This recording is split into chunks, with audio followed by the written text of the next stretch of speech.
بسم الله الرحمن الرحيم نحمده ونصلي ونسلم على رسوله الكريم أما بعد عن أنس بن مالك رضي الله تعالى عنه قال قال النبي صلى الله عليه وسلم عرضت علي أجور أمتي حتى القضاة يخرجها الرجل من المسجد وعرضت علي ذنوب أمتي فلم أر ذنبا أعظم من سورة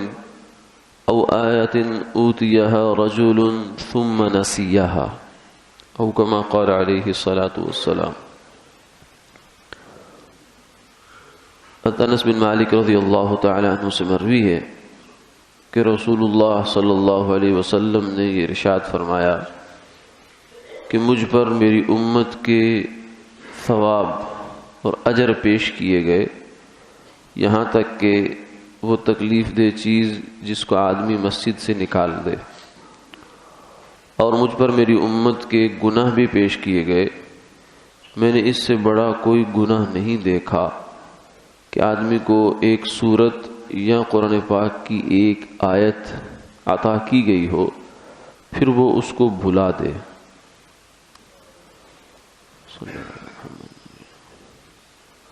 اس حدیث مبارکہ میں آپ صلی اللہ علیہ وسلم نے یہ بیان فرمایا کہ امت کے اعمال میرے سامنے پیش کیے گئے، یعنی نیکیاں بھی پیش کی گئیں، اور بڑی سے بڑی نیکی بھی پیش کی گئی اور چھوٹی سے چھوٹی نیکی بھی سامنے لائی گئی کہ یہ عمل بھی نیکی ہے، یہ عمل بھی نیکی ہے، یہ عمل بھی نیک ہے۔ ہر چیز کی ایسے وضاحت کر دی گئی، اور حتیٰ کہ اتنی باریک بینی سے دکھائی گئی چیزیں کہ مسجد سے اگر کوئی ایک آدمی تکلیف دہ چیز، مثلا کوئی تنکا پڑا ہوا ہے، کوئی بال پڑا ہوا ہے، کوئی ناخن پڑا ہوا ہے، ایسی چیز جو مسجد کو آلودہ کر رہی ہے، اس کے مناسب نہیں ہے، وہ ایک آدمی اٹھا کر باہر پھینک دیتا ہے۔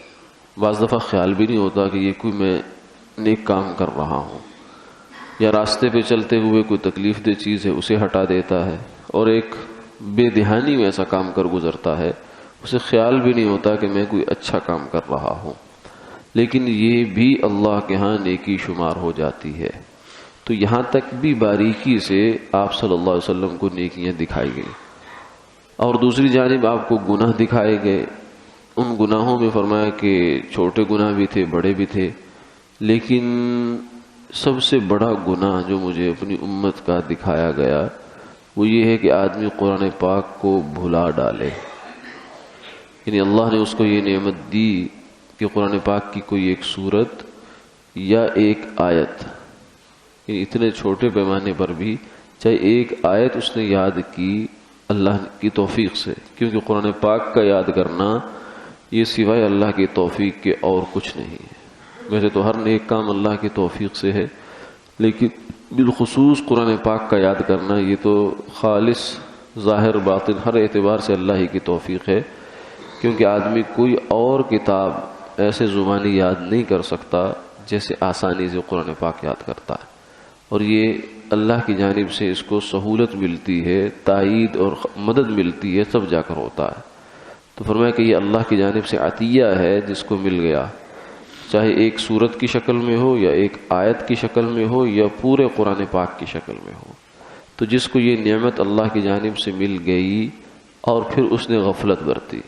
تلاوت نہیں کی، قرآن پاک کو چھوڑے رکھا،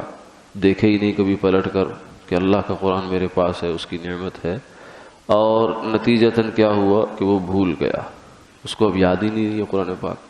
حتیٰ کہ بعض اوقات اس حد تک گزر گیا کہ اس کو دیکھ کر بھی نہیں پڑھ سکتا، اس حد تک چلا گیا۔ تو یہ اتنا بڑا جرم ہے، اتنا بڑا جرم ہے، فرمایا کہ اس سے بڑا جرم مجھے نظر نہیں آیا۔ ایک روایت میں آتا ہے کہ جو شخص قرآن پاک کو بھلا ڈالے تو وہ اللہ سے اس حال میں ملے گا کہ وہ کوڑ کے مرض میں مبتلا ہوگا۔ مسلمان ہے، قرآن پاک پڑھا ہے اس نے، لیکن اللہ کے ہاں دربار میں حاضری اس کی اس حالت میں ہو رہی ہے۔ تو اللہ تعالیٰ ہماری حفاظت فرمائے،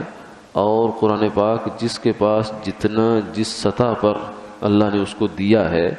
آگے چاہے زندگی کی عملی ترتیب کچھ بھی ہو گئی، لیکن اس قرآن پاک کو یاد رکھنا یہ ایک انسان کی، مسلمان کی ذمہ داری ہے، اور اس کا طریقہ یہی ہے کہ اس کی کثرت سے تلاوت کی جائے۔ انسان جب اس کو بکثرت پڑھتا رہتا ہے اور اس کی خبر گیری کرتا رہتا ہے تو قرآن پاک بھی یاد رہتا ہے۔ ہاں اگر چھوڑ دے گا، غفلت کرے گا، تو یہ تھوڑی غفلت کرے گا اور قرآن پاک اس سے زیادہ اعراض کرے گا، وہ جلدی بھاگ جائے گا اور نکل جائے گا سینے سے۔ اس کی غفلت کم ہے مگر اس کی جانب سے جو بے اعتنائی اور بے پرواہی ہے وہ زیادہ ہے۔ کیوں؟ اس لیے کہ وہ شہنشاہ کا کلام ہے، وہ ہمارا محتاج نہیں ہے۔ اللہ تعالیٰ عمل کی توفیق عطا